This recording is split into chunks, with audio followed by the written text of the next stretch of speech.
아멘. 네, 강의안은 다 받으셨죠? 네, 강의안 다 받으셨고, 오늘 이제 하나님의 작정 가운데 예정에 대해서 함께 살펴볼 것입니다. 먼저 지난주에 배웠던 작정에 대해서 잠깐 이렇게 복습을 하고 오늘 이제 말씀을 함께 나누겠습니다. 여러분, 작정이 무엇이었습니까? 작정은 하나님께서 기뻐하시는 뜻대로 모든 것을 계획하시고 이루시는 것이 작정이었습니다. 하나님이 모든 것을 당신이 기뻐하시는 대로 계획하시고 이루시는 것이 바로 작정이었습니다. 영원전부터 영원까지 하나님은 모든 일어날 일을 다 계획하시고 당신의 선하신 뜻과 지혜로 이 모든 것들을 이루어 가신다라는 것이죠. 자, 그래서 작정에는 분명한 이런 그 속성들이 있다고 했습니다. 작정에는 특징들이 있다고 했습니다. 자, 그런데 이것을 우리가 아는 것에는 유익이 있습니다. 단순히 그냥 신학적인 논의가 아니라, 탁상 공론이 아니라, 하나님이 우리 인생 각자를 향하신 계획과 뜻에는 반드시 목적이 있고 또 그것에 합당한 하나님께서 간섭들을 하신다는 거죠. 제가 몇 가지 말씀드렸는데요. 첫 번째, 하나님께서 우리에게 향하신 그 작정은 변함이 없이 이루어진다는 것입니다. 변함없이 이루어진다. 그게 불변성이었습니다. 하나님의 작정의 불변하심. 우리들은 때로는 계획을 세우고도 이루어지지 않는 것들이 있습니다. 다양한 일 때문에, 상황 때문에, 우리의 능력 때문에 내가 계획을 하더라도 그 일이 이루어지지 않을 때도 있죠. 하지만 하나님은 작정하신 것을 반드시 어김없이 우리에게 이루어 가신다라는 것이죠. 그래서 우리는 그 하나님을 또 다른 말로 이렇게 표현하죠. 하나님은 신실하시다. 하나님은 어김없이 당신이 말씀하시고 계획하신 것에는 불변하시게 우리에게 이루어 가신다라는 거죠.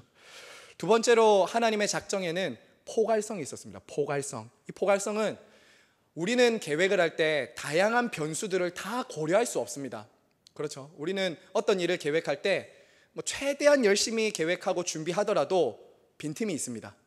빈틈이 있어요. 하지만 하나님은 모든 지식과 모든 지혜를 다 가지고 계획하시고 그 일을 이루시기 때문에 하나님의 계획은 변수나 갑작스럽게 일어나는 사고나 사건들이 하나님께는 없다는 거예요. 하나님은 다 계획하시고 이루어 가신다는 거죠. 모든 일을 다 세밀하게 간섭하신다라는 것입니다. 그리고 세 번째는요, 하나님의 작정에는 성취성이 있었습니다. 성취성.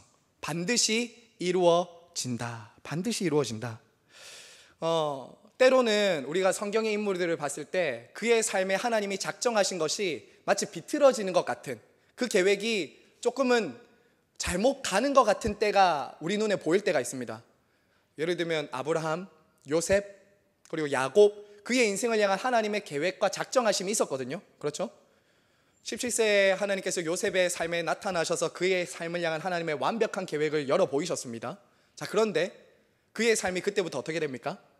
하나님이 작정하신 것과는 너무나도 다른 인생의 길을 가잖아요. 형들의 모함, 보디발의 아내의 거짓말, 깜빵에 가는 것, 하나님의 작정이 그의 삶에 이루어지지 않는 것처럼 보입니다. 자, 그런데 어떻게 됐죠? 마침내 하나님의 작정은 그들의 악을 허용해서라도 하나님의 작정은 반드시 이루어졌다. 성취성이죠. 근데 가장 우리 성경에서 우리에게 알려주시는 그 하나님의 성취성, 악을 허용하시면서도 선을 이루시는 성취성을 제일 잘 보여주는 것이 어디였냐? 제가 십자가라고 말씀드렸습니다. 십자가야말로 우리의 구원을 향하신 하나님의 계획을 이루시는데, 악을 허용하시고 그 대제사장들의 거짓말과 모함, 그리고 십자가라는 악한 도구, 이런 것들을 통해서 어쩌면은 사람들이 봤을 때는 하나님의 구원 계획이 실패하는 것처럼 보이고, 그런 악을 허용하시는 것이 하나님의 계획 속에 어떻게 있지라고 생각할 만큼 그런 십자가였지만, 하나님은 그 십자가를 통해서 악을 허용하시면서 우리의 구원 계획을 마침내 이루셨다라고 말씀을 드렸습니다. 자, 그리고 하나만 더 보겠습니다. 하나만 더. 하나님의 작정은 어떻다고 했냐면 전지하다고 했습니다. 하나님의 작정은 전지하다.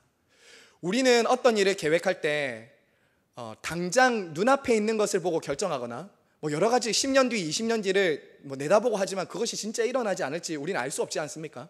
하지만 하나님은 과거, 현재, 미래 모든 것을 다 아시기 때문에 당신의 계획이 전지하신 가운데 이루어 가신다. 우리 한 사람 한 사람도 너무나도 잘 아시죠. 하나님은 우리 한 사람 한 사람을 잘 아시고 우리에게 가장 필요한 것으로 하나님은 계획하시고 이끌어 가신다라고 했습니다. 자, 그럼 마지막입니다.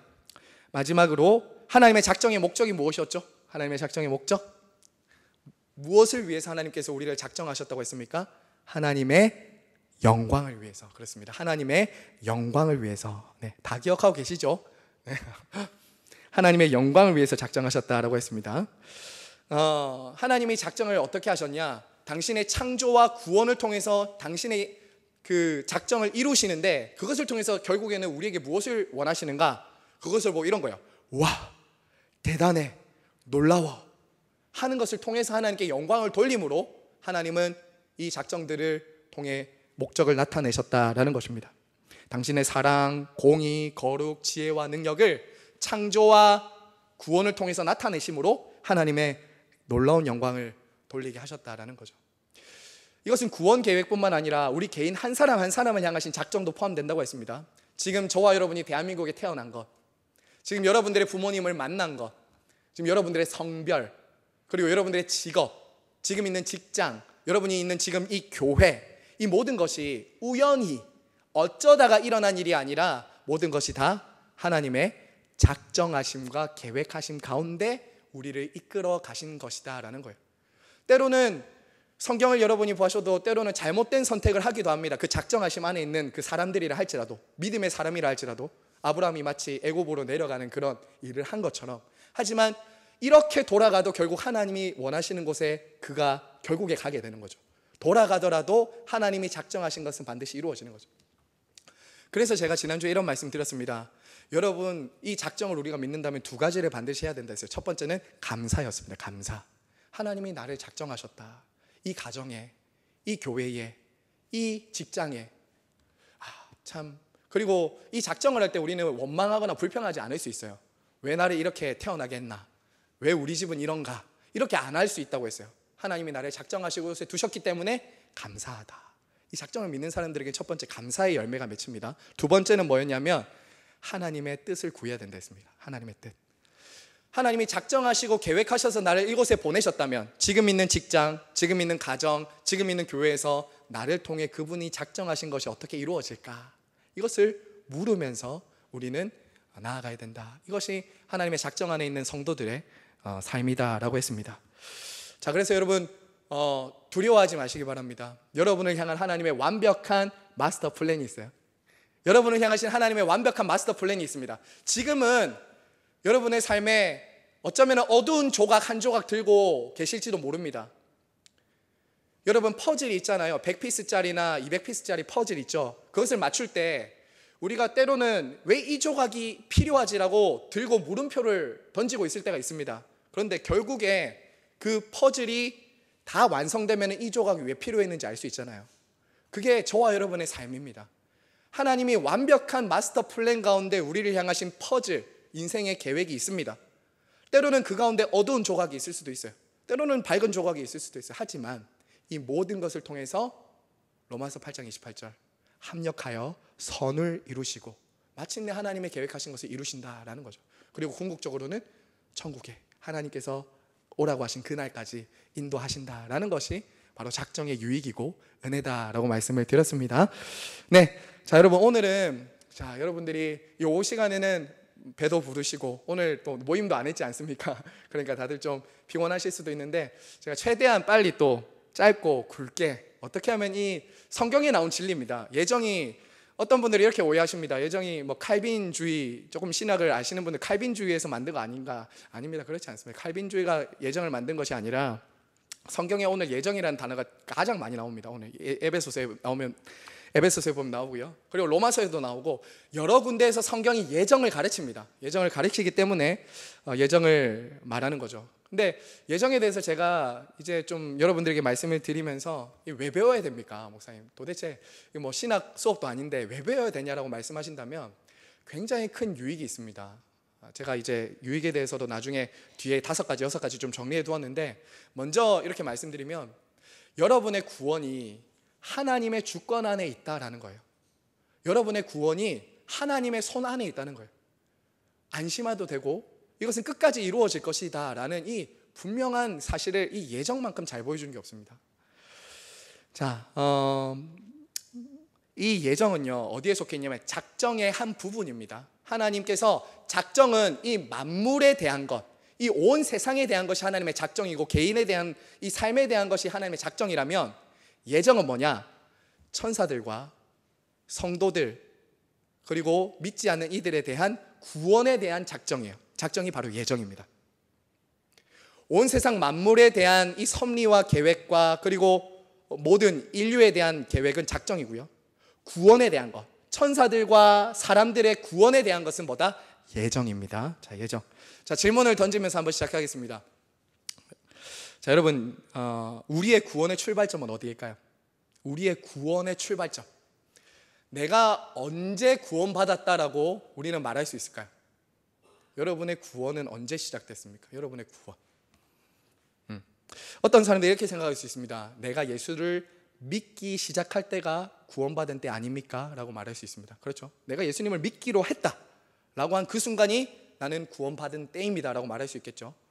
또 어떤 분들은 세례를 받을 때 아니겠습니까? 아니면 내가 교회를 처음 나왔을 때가 내가 그 구원이 시작된 때 아닐까요? 라고 말할 수 있습니다. 자, 그런데 그 말도 맞을 수 있지만 성경은 분명하게 이렇게 말합니다. 우리의 구원은 창세전에 이미 정해져 있었다고 말합니다. 창세전에 정해져 있었다라는 거예요.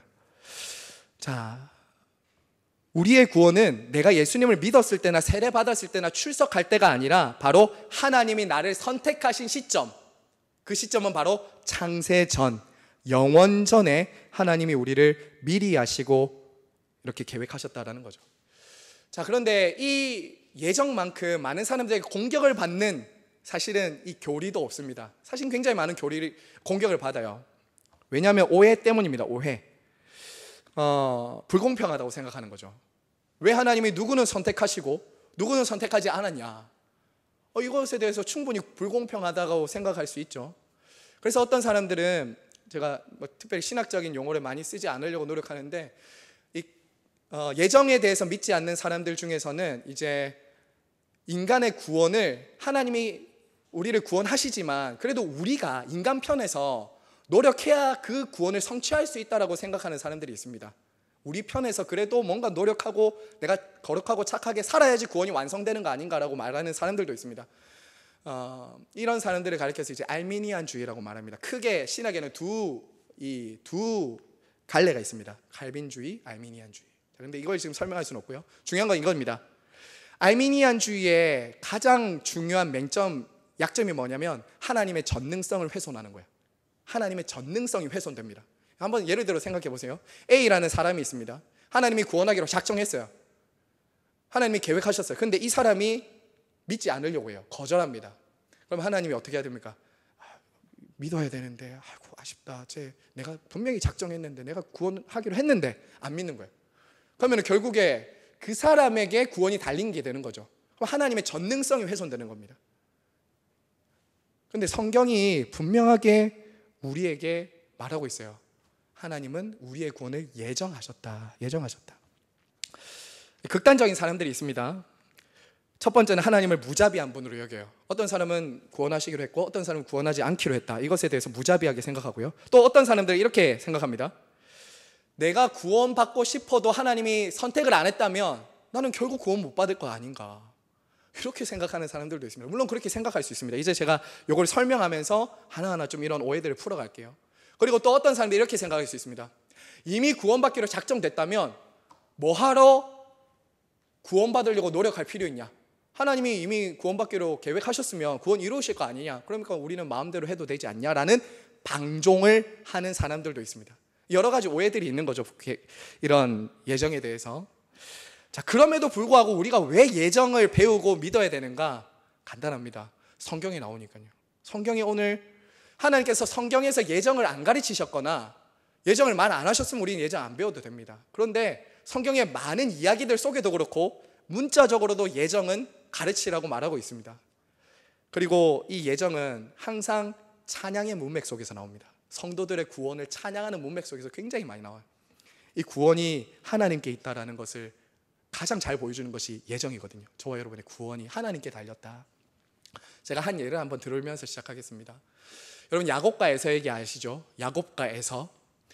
로마서 9장에 보면은 야곱과 에서의 얘기를 하면서 사도 바울이 이렇게 말합니다. 하나님께서 태 속에 있을 때부터 형이 동생을 섬길 것이다 라고 이렇게 정했어요. 그러면서 뭐라고 하냐면 내가 야곱은 사랑하고 에서는 미워했다라고 합니다. 내가 야곱은 사랑하고 에서는 미워했다. 여러분, 왜 하나님이 야곱을 사랑하시고 에서를 미워하셨을까요? 왜 야곱은 아직 그들이 뱃속에 있었잖아요. 뭐 나쁜 짓 한 것도 아닙니다. 그런데 뱃속에서부터 하나님이 어떤 사람은 선택하셨고 어떤 사람은 안 선택하셨다는 거예요. 사랑하기로 했고 미워하기로 했다는 거예요. 자, 왜 이런 일이 있었을까요? 야곱은 선택받을 만해서 그럴까요? 아닙니다. 여러분, 여기서 오해하시면 안 됩니다. 에서는 선택받지 못할 사람이었으니까 선택받지 못했고, 야곱은 선택받을 만했으니까 선택받았다고 생각하시면 안 됩니다.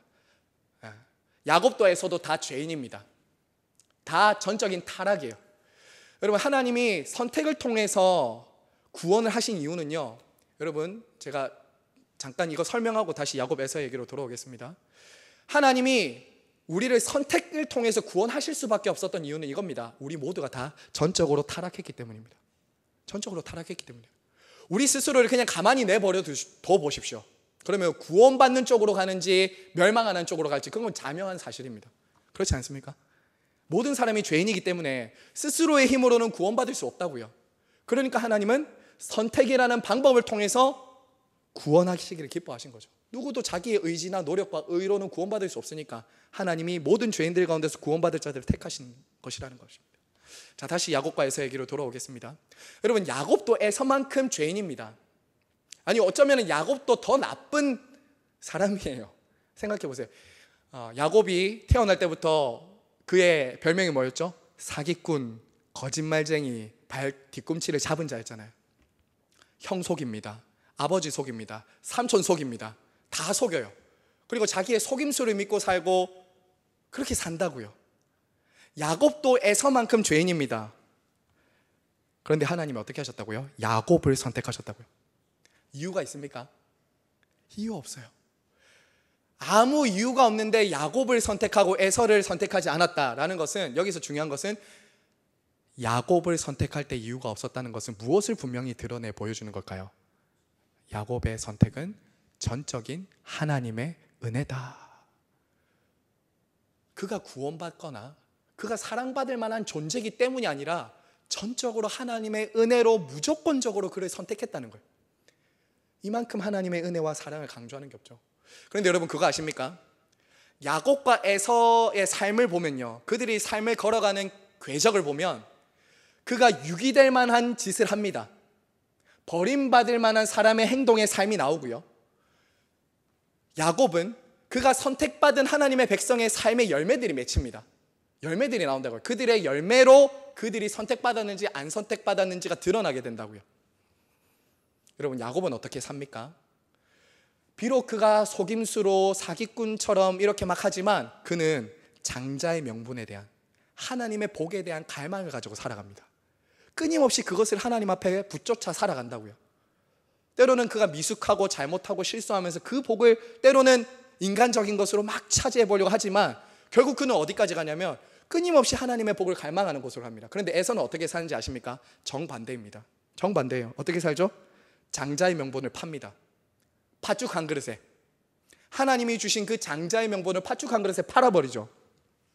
그리고 어떻게 삽니까? 칼을 의지해서 삽니다. 칼을. 인간적인 방법과 수단을 동원해서 살아가는 게 에서의 삶에서 나타나는 열매였다는 거예요. 그들의 삶을 볼 때 뭘 알 수 있죠?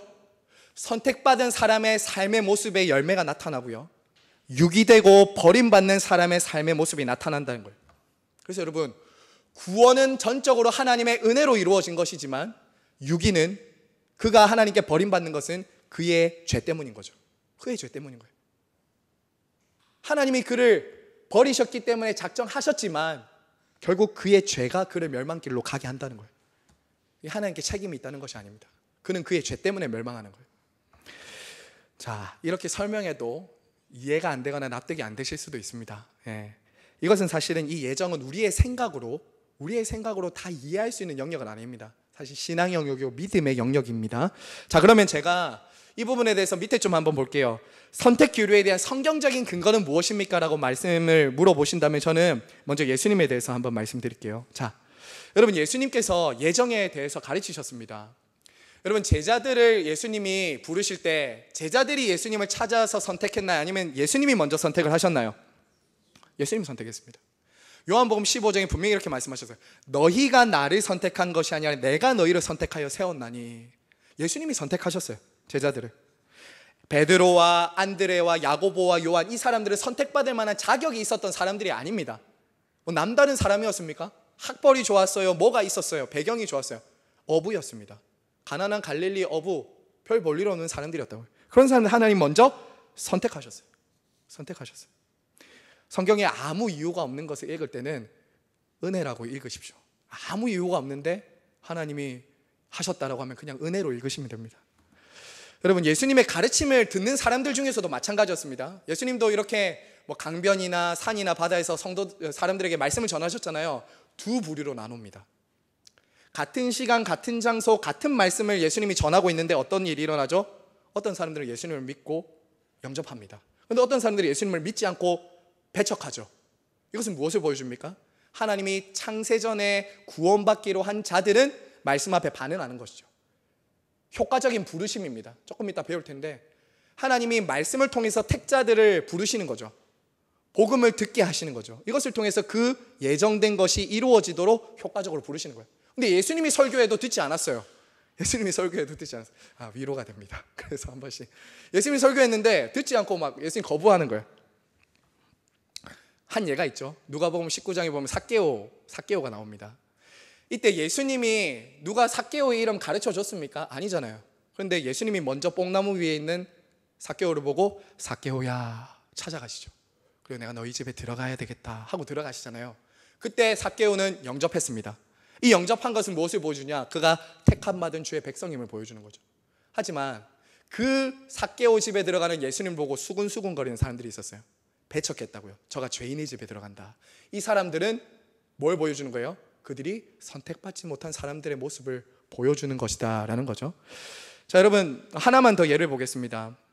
예수님께서 이제 나사렛에 가실 때입니다. 나사렛에 가셨는데 이때 고향 사람들이 배척했어요. 예수님을 막 선지자가 고향에서 환영받는 법이 없다 이러면서 배척을 했거든요. 그때 예수님 뭐라고 하셨냐면 이런 말씀하십니다. 엘리야 시대에 기근이 있을 때 엘리야가 그 중에 한 사람에게도 보냄을 받지 않고 사렙다 한 과부에게 뿐이었으며, 그리고 엘리사 때에 이스라엘에 많은 나병 환자가 있었지만 한 사람도 깨끗함을 받지 못하고 오직 나아만 한 사람이었다. 이것은 무엇을 보여주는 것입니까? 하나님의 택하신 자들을 위해서 인자가 이 땅에 구원을 하기 위해서 오셨다라는 것을 보여주는 것이에요. 예수님을 환영하고 영접하는 사람들은 그가 창세전에 택함 받은 사람이었다는 것을 보여주는 것이고, 예수님을 배척하고 부인하는 사람들은 그가 창세전에 유기될 것이라는 것이 드러나는 증거다라는 것이에요. 그래서 예수님이 무엇이라고 말했냐면요, 나는 내가 원하는 자들을 살리느니라. 요한복음 5장 21절에 있고요. 그리고 가룟 유다를 가리켜서는 이렇게 말합니다. 나는 내가 택한 자들이 누구인지를 알미라. 그러나 내 떡을 먹는 자가 발꿈치를 들었다 한 것을 응하게 하려 함이라. 가룟 유다를 그렇게 하나님께서 정하셨다는 거예요.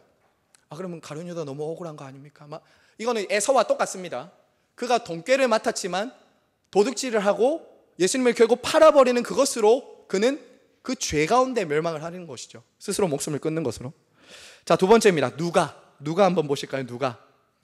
자, 사도행전에 보시면 바울이 복음을 전합니다. 자, 복음을 전하는데 사도행전 13장 48절에 보시면 이거 정말 중요한 말씀입니다. 사도행전 13장 48절 한번 찾아보겠습니다. 네, 좋아요, 여러분들의. 자, 잠도 좀 깨우시고 이렇게 하면서 한번 보겠습니다. 자, 사도행전 18장 우리 9절과 10절을 우리 큰 소리로 한번 읽겠습니다. 사도행전 18장 9절에서 10절 같이 한번 읽겠습니다. 시작. 밤에 주께서 환상 가운데 바울에게 말씀하시되 두려워하지 말며 침묵하지 말고 말하라. 내가 너와 함께 있음에 어떤 사람도 너를 대적하여 해롭게 할 자가 없을 것이니 이는 이 성중에 내 백성이 많음이라 하시더라. 자, 여러분, 그리고 18장 9절 10절이었죠. 죄송합니다. 13장 48절 한번 보세요. 13장 48절. 13장 48절. 네, 같이 읽겠습니다. 48절 시작.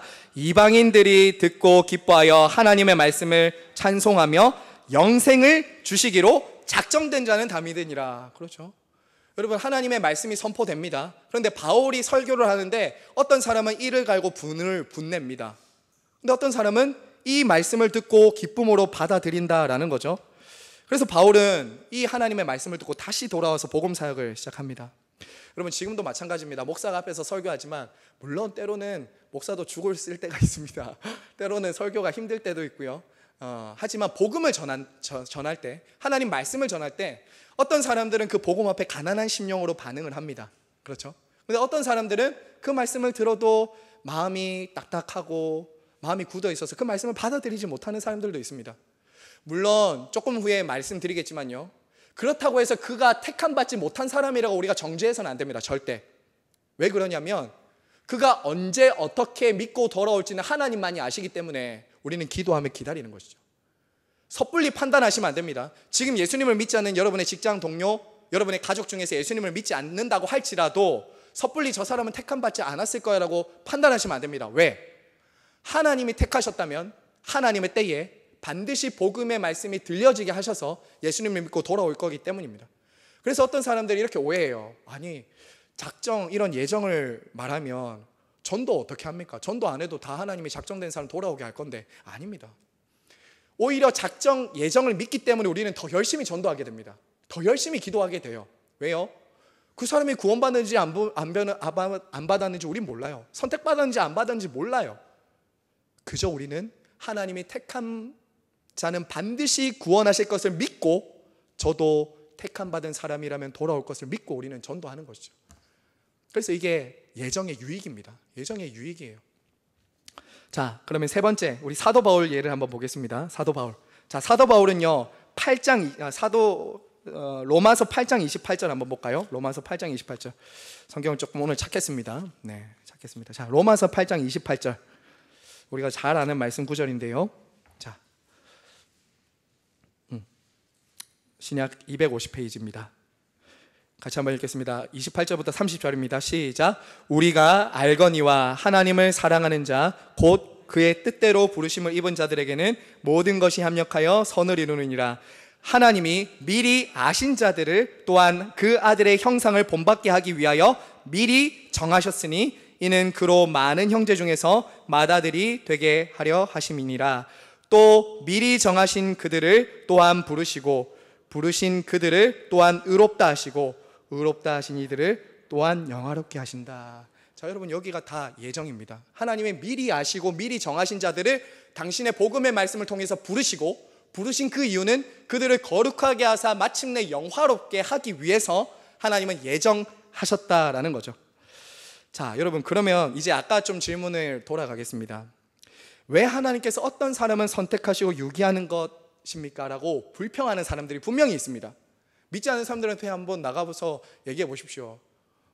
당신은 구원받지 못하도록 하나님은 누구를 선택하시고 누구를 선택하지 않습니다라고 말하면 굉장히 불쾌스러워할 겁니다. 불편하지 않겠습니까? 왜 누구는 선택하고 누구는 선택하지 않냐라고 말할 수 있죠. 자, 그런데 사도 바울은 9장에서 이렇게 말합니다. 이렇게 말해요. 그런즉 우리가 무슨 말하리요? 하나님께 불의가 있느냐? 그러면서 무슨 예를 들냐면요, 토기장이 예를 들면 토기장. 자, 9장에 한번 보세요. 9장에 보시면 21절 보십시오. 20절부터 제가 읽겠습니다. 이 사람아, 네가 누구이기에 감히 하나님께 반문하느냐? 지음받은 물건이 지은 자에게 어찌 나를 이같이 만들었냐 말하겠느냐? 토기장이가 진흙 한 덩이로 하나는 귀 쓸 그릇으로 하나는 천이 쓸 그릇을 만들 권한이 없느냐? 22절 같이요. 시작. 만일 하나님이 그의 진노를 보이시려고 그의 능력을 알게 하시고자 멸하기로 준비된 진노의 그릇을 오래 참음으로 관용하시고 또한 영광받기로 예비하신 바 긍휼의 그릇에 대하여 그 영광의 풍성함을 알게 하고자 하셨을지라도 무슨 말 하리요? 지금 사도 바울은 이렇게 논증하는 겁니다. 하나님께 제문을 하지 마라, 이런 거죠. 하나님이 이 그릇을 내가 이것을 유리 그릇으로 만들고 싶던지 내가 금그릇으로 만들고 싶은 건 내 마음이다. 내 마음이다. 이거예요. 일단 첫 번째 논증은 이겁니다. 내가 이렇게 하는데 누가 뭐라 할 수 있냐. 그런 거죠. 첫 번째 논증은 그것입니다. 왜 하나님이 이렇게 불공평하게 만듭니까? 라는 것에 대한 첫 번째 대답은 하나님이 만들고자 하시는데 누가 무엇라 말할 수 있겠냐. 이거예요. 자, 여러분 나중에 조금 더 이유를 살펴보고요. 베드로에 대한 예를 한 번 더 보겠습니다. 베드로. 여러분 베드로도요. 하나님께서 구원받을 자들을 작정하신 것에 대해서 말합니다. 베드로전서 1장 2절에 보면 이렇게 말합니다. 제가 읽어보겠습니다. 곧 하나님이 미리 아심을 따라 성령의 거룩하게 하심으로 순종함과 예수 그리스도의 핏부림을 얻기 위하여 택하심을 받은 자들에게 편지하노니. 여러분 지금까지 제가요 여러 성경의 인물들 예수님, 누가, 사도 바울, 베드로를 통해서 성경에 나온 근거들을 가지고 말씀을 드렸습니다. 구약은 사실은 더 많아요. 내가 너희를 택하여 세웠다라고 이스라엘 백성들에게, 아브라함에게, 노아에게 하나님이 굉장히 많은 사람들을 택하시고 부르시는 이야기가 많습니다. 증거 구절들이 많습니다. 정말 이처럼 성경이 구원에 대해서 하나님의 예정을 말하고 있기 때문에 우리는 믿음으로 받아들인다라는 것이죠. 자, 그러면 3번으로 넘어갑시다. 3번으로 보시면요, 자, 여기 제가 좀 오늘 성경 구절 에베소서 1장 3절에서 14절의 이 말씀을 이제 하나하나 조금 뜯어서 보았습니다. 자, 하나하나씩 좀 답을 좀 해주십시오. 자, 선택의 기원은 누구십니까? 하나님입니다. 자, 그러면 선택의 대상, 이 에베소서 1장에 말하는 선택의 대상은 누구죠? 생명으로 예정된 인간들입니다. 자, 세 번째, 선택의 시기는 언제라고 하죠? 창세 전입니다. 자, 선택의 수단은요, 그리스도 안에서. 그리고 5번 선택의 원인은요, 오직 값없는 은혜와 사랑. 자, 그러면 선택의 목표가 세 가지가 있습니다. 왜 우리를 선택하셨는가? 1번이요, 시작. 거룩하고 흠이 없게 하시려고. 2번, 그리스도로 말미암아 하나님의 자녀가 되게 하시려고. 3번, 하나님의 은혜의 영광을 찬송하시려고. 자, 그러면 여러분 하나 질문하겠습니다. 마음으로 대답하시면 됩니다. 이거 손 들고 이러면 괜히 좀 곤란해지니까.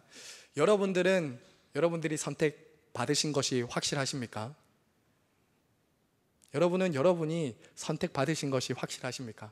이 이단들이 요즘에 이런 질문들 막 하고 다니거든요. 근데 이 교회에서 하니까 여러분들이 지금 잘 듣고, 내가 선택 받았다는 거 확실한 그 증거를 이단들 앞에서 말해 줄 수 있어야 되겠죠. 하다가는 그냥 내가 선택 받았나, 우리 목사님이 선택 받았다던데, 이렇게 하시면 안 되고 여러분 안에 선택한 분명한 증거가 있어야 됩니다. 여러분이 선택받았다는 그런 확실한 어떤 증거는 무엇입니까? 내가 선택받았다. 여러분, 이 선택은요, 어떤 자기의 느낌이나 감정이 아닙니다. 내가 선택받았을 거야 라고 말하는 추측도 아닙니다. 기도해보니까 막 확신이 밀려온다. 그런데 기도가 안 될 때는 확신이 떠나기도 하거든요. 어떤 우리의 느낌이나 감정에 이 구원의 확신, 이 내가 선택받았는지 안 선택받았다는 게 달려있지 않다라는 것을 먼저 정리하십시오. 나는 구원받지 않은 것 같아 라는 그 느낌, 그거, 혹은 여러분들이 어떤 느껴지는 어떤 감정들에, 심지어는 여러분의 선한 행위도 여러분이 선택받았다라는 어떤 증거라고 말하지 마십시오. 왜냐하면 우리는 물론 선한 행실이 나타나야 됩니다. 구원받았다면 선하고 거룩하고 사랑의 열매들이 맺혀야 됩니다. 자, 그런데 때로는 항상 선한 열매만 맺습니까, 우리가? 악한 열매도 맺을 때가 있거든요. 그러면 여러분은 그 악한 열매 맺을 때 나는 선택받지 못했나 봐, 또 이렇게 하시면 안 되잖아요. 나의 선한 행위도 선택에 달린 것이 아닙니다. 자, 오늘 이 에베소서 말씀은 뭐라고 말하냐면요, 이렇게 말합니다. 첫 번째는 그리스도 안에 있는지 아닌지가 선택의 중요한 증거라고요. 내가 그리스도 안에 있는지 아닌지가 내가 지금 선택받았는지 선택받지 않았는지를 보여주는 중요한 시금석 기준이에요.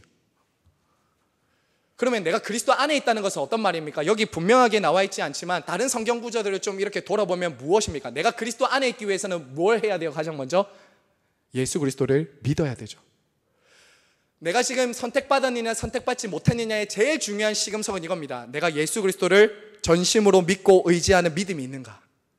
내가 그리스도 안에 있는가는 내가 예수 그리스도를 믿는 믿음, 오직 그분의 십자가와 부활을 통해서 내가 구원받는다라는 것을 믿고 있는가? 이게 바로 저와 여러분들이 선택받았느냐 받지 못했느냐의 기준입니다. 이것을 믿지 않으면 여러분들은 그리스도 밖에 있는 것입니다. 하지만 이것을 믿는다면 여러분들은 그리스도 안에 있습니다. 안심하셔도 됩니다. 하지만 여러분들이 이 복음, 구원의 복음을 아직 믿지 않고 있다면 여러분, 우리는 구원을 점검하셔야 됩니다. 그리고 주님께 믿음을 구해야 됩니다. 정말 내가 믿음 안에 있는가? 그리고 두 번째는 이것입니다. 첫 번째는 믿음이었습니다. 두 번째는 지금까지 쭉 나온 그 이야기를 봤을 때 주님의 복음에 대한 반응입니다. 여러분들이 구원받았느냐 받지 못하느냐의 가장 중요한 증거는 내가 복음에 대해서 어떻게 반응하고 있는가입니다. 아까 효력 있는 부르심에 대해서 말씀드렸죠. 효력 있는 부르심에 대해서 말씀드렸습니다. 매 주일마다 이곳에서 설교 하나님의 말씀이 선포됩니다. 자, 그런데 성령의 조명하심을 구하라고 했죠. 우리가 성경을 읽을 때나 말씀을 들을 때 성령의 조명하심을 구해야 되는 이유는 우리의 영혼은 전적으로 타락되어 있기 때문에, 우리 스스로 하나님의 말씀을 읽고 듣고 믿어질 수 없기 때문에 성령님의 조명하심이 필요하다 했습니다. 하나님께서 이 강단에서 하나님의 말씀과 복음이 선포될 때 어떤 사람들에게는 외적인 부르심, 모든 사람에게 보편적으로 지금 말씀이 다 들려지고 있지만 어떤 사람들에게, 하나님이 택한 사람들에게는 그 성령께서 효과적인 부르심을 주신다고요. 역사하신다고요. 그래서 믿음을 주시고 믿어지게 하시고 하나님의 말씀을 듣고 따라 순종하고자 하는 그 의지와 마음을 불러일으켜 주신다고요. 이게 효과적인 부르심입니다. 효과적인 부르심. 예, 그렇습니다. 이 두 가지예요.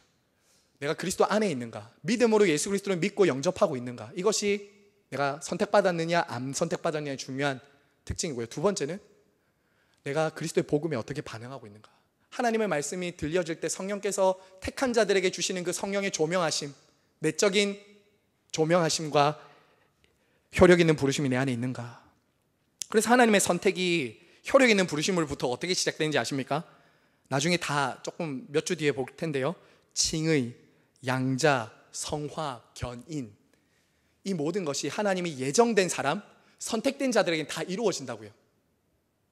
부르심, 칭의, 양자됨, 성화, 견인, 이 모든 구원의 서정이 내가 선택받았다면 나타나게 된다고요. 일어나게 된다고요. 하나님으로부터 주어진다고요. 이게 너무나도 감사한 것이죠. 그런데 어떻습니까? 유기된 사람은 이 모든 걸 거절합니다. 거절합니다. 여러분, 3장 7항 밑에 보시겠어요? 밑에 보면 유기에 대해서 나오죠. 자, 이 여기에 대해서 이제 제가 좀 설명을 드리겠습니다. 왜 하나님은 선택된 자들을 구원받을 자를 선택하셨는데 버림받을 자들, 조금 더 격한 표현을 하면 지옥에 갈 자들도 선택했다. 하나님이 구원받을 자들의 수를 정하시고 그들을 택하셨고요. 어떤 사람들은 지옥에 가도록 선생님 선택하셨다. 이것에 대해서 우리가 좀 생각을 해보겠습니다.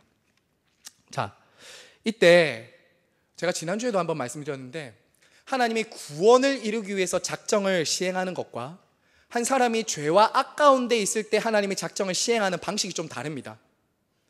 구원에 있어서는 하나님이 제1원인자가 되도록 하나님이 작정하시고 역사하신다고 했습니다. 기억나십니까?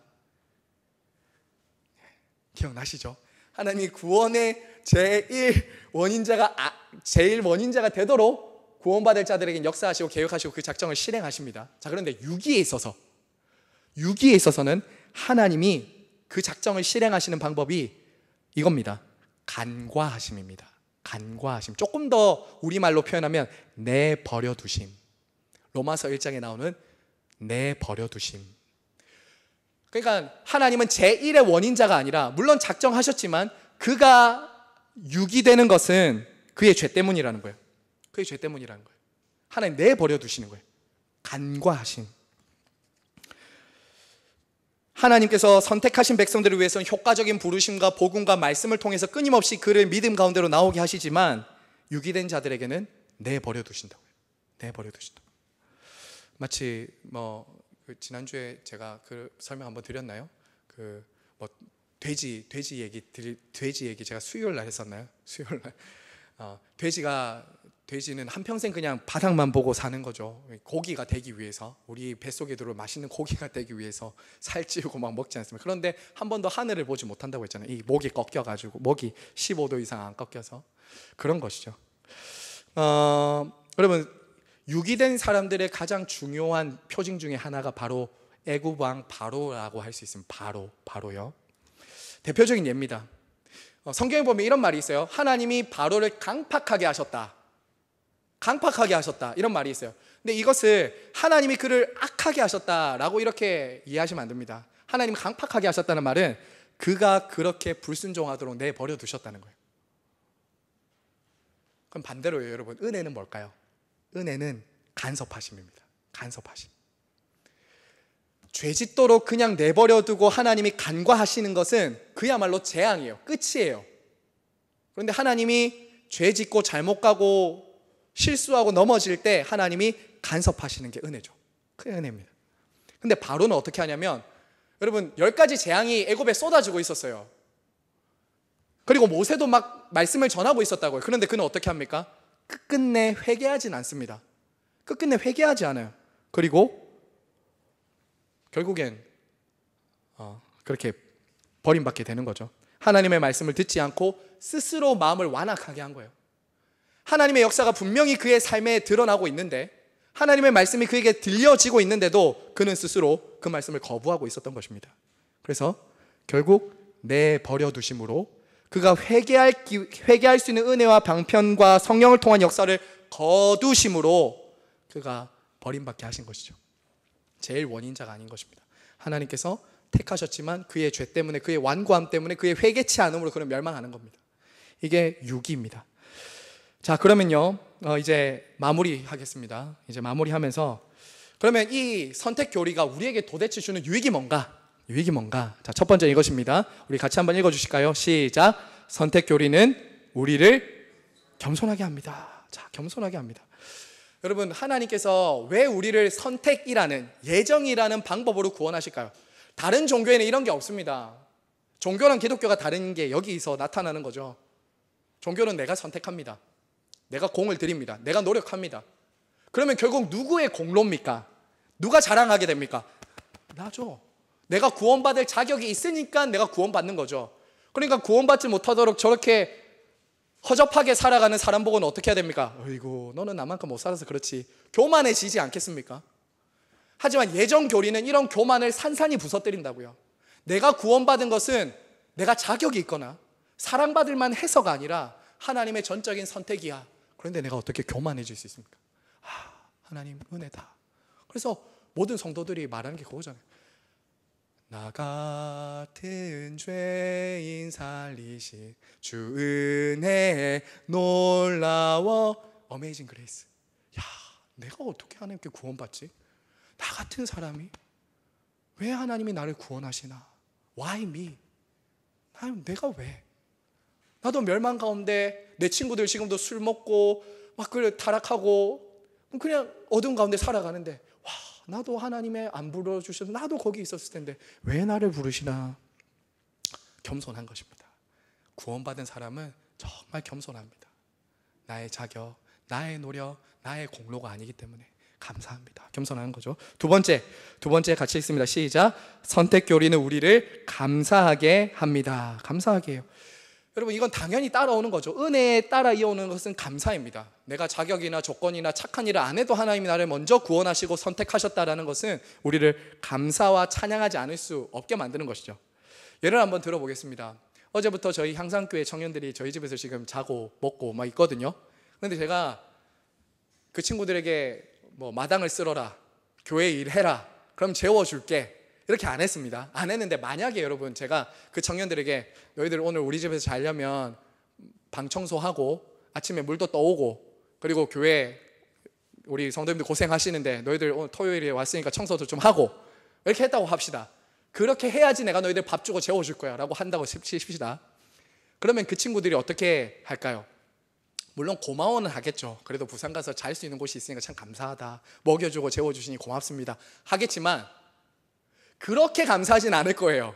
밥 먹으면서 나는 자격이 있어 하지 않겠습니까? 나는 그래도 밥 먹을 자격이 있지, 이렇게 하지 않겠습니까? 감사는 하겠지만 그 감사의 질은 다른 거죠. 근데 여러분 생각해 보세요. 선택이 전적인 은혜다. 하나님의 우리의 노력이 조금도 개입되지 않았다는 것은 감사할 수밖에 없는 거죠. 그런데 나의 노력이 거기에 조금이라도 들어간다 그러면 하나님이 나를 구원하시기로 하시긴 했는데 나도 요 정도 했잖아. 그렇게 계속 올라온다고 우리 사람들은. 나도 요 정도 했으니까 그래도 그러면서 감사가 없어지는 거죠. 자, 그래서 우리는 우리의 노력이 전혀 들어가지 않았기 때문에 선택교리로 인해 감사합니다. 자, 세 번째 같이 읽습니다. 시작. 선택교리는 우리를 거룩하게 합니다. 자, 여러분 여기서 예정을 반대하는 사람들이 이렇게 말합니다. 당신들 칼빈주의자들이나 그 사람들이 이 예정을 가르치니까 사람들이 거룩하게 안 살잖아. 어떻게 살아도 구원할 사람들을 하나님이 작정하시고 선택하셨으면 마음대로 살아도 되는 거 아니냐라고 하니까 너희들 지금이 문제가 있는 거 아니냐라고 이렇게 말을 한다고, 반대하는 사람들은. 자, 여러분, 하지만 그렇지 않아요. 정말 선택받은 사람은 아무렇게나 살 수 없습니다. 아무렇게나 살 수가 없어요. 제가 청년들에게 지난주에 이런 얘기를 했습니다. 한 아프리카 선교사님 얘기를 하나 했었거든요. 아프리카 선교사님이 하루는 추장의 집에 갔습니다. 근데 그 추장의 집에는 추장 그 마을, 아프리카 부족에는 이런 문화가 있어요.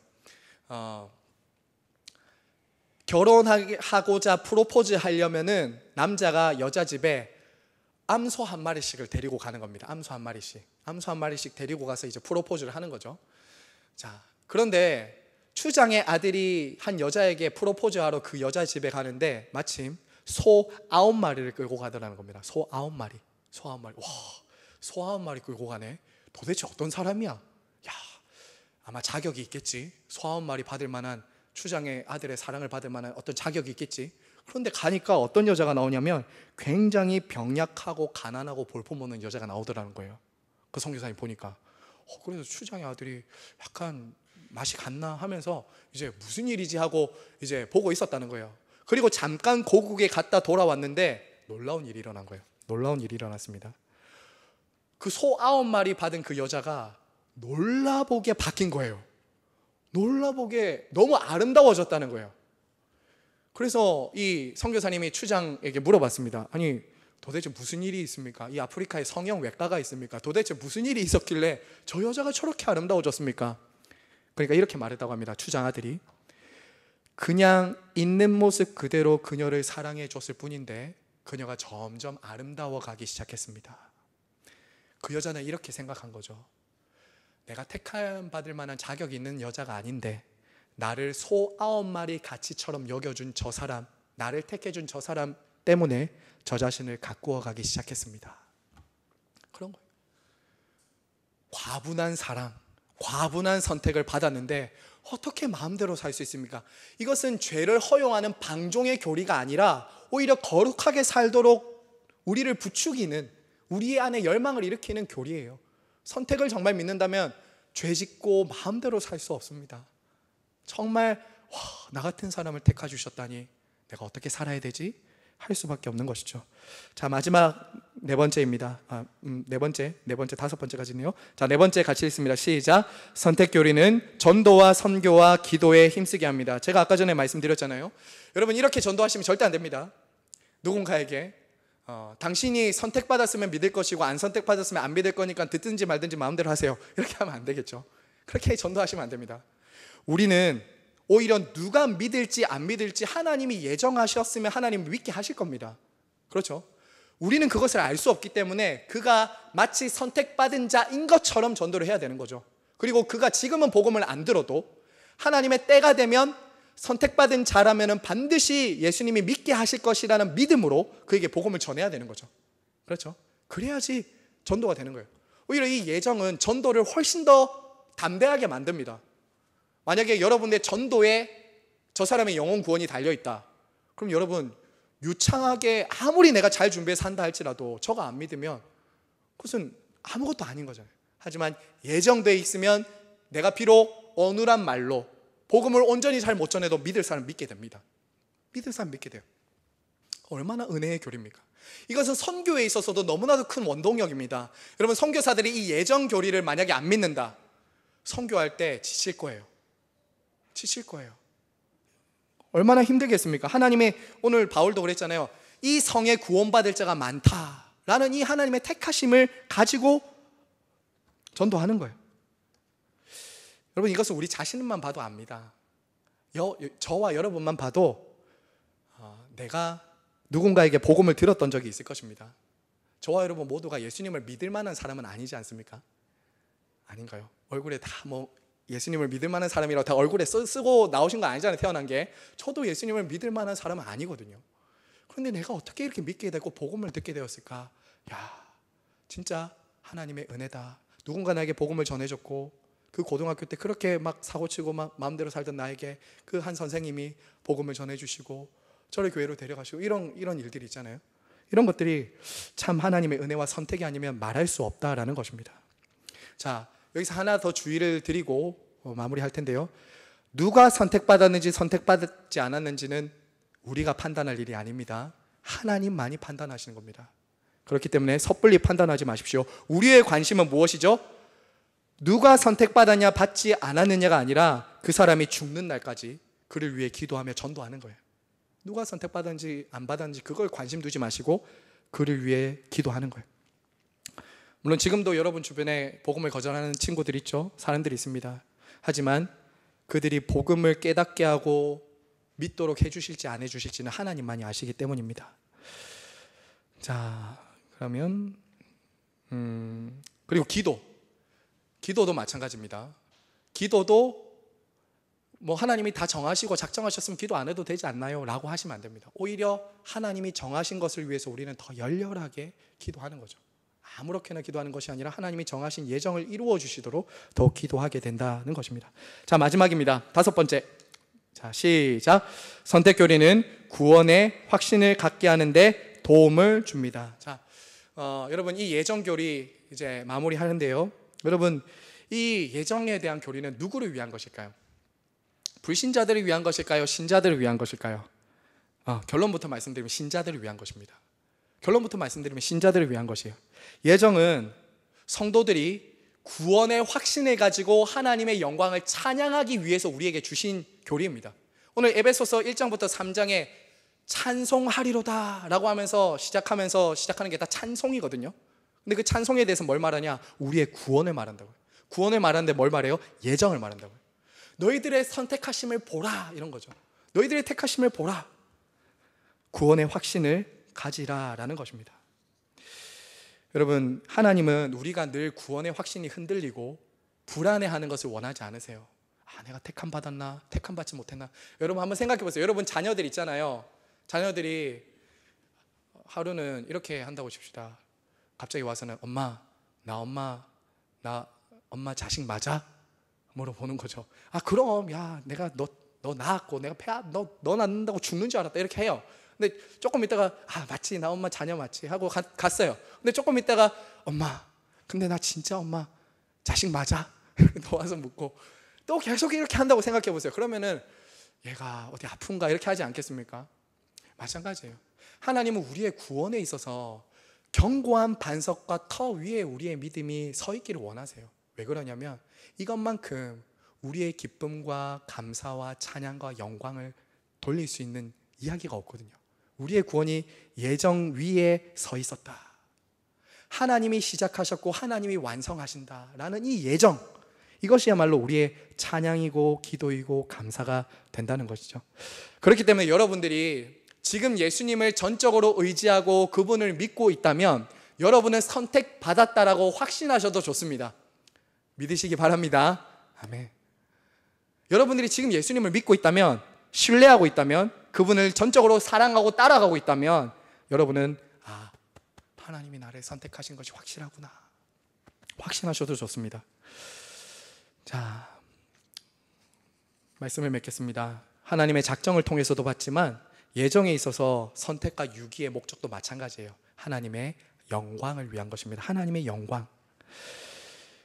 하나님의 영광을 위해서 유기하기로 작정하셨다라는 것은 사실은 부담스럽고 불편한 주제입니다.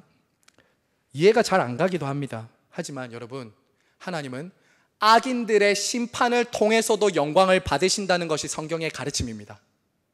악인들의 심판을 통해서도 하나님 영광 받으세요. 예정의 교리는 참 신비롭기 그지없습니다. 우리의 인간의 연약한 지성으로 다 깨달을 수 없습니다. 하지만 여러분, 그렇다고 온전히 모르고 넘어갈 이유도 없어요. 왜냐하면 이 예정 교리가 만약에 위험한 것이었다, 성도들이 알면 안 되는 것이었다라고 하면 성경이 기록할 필요가 없었을 거예요. 하지만 우리는 우리의 구원을 위해서 이 예정을 기록하심으로 우리의 유익이 되도록 하셨다는 것.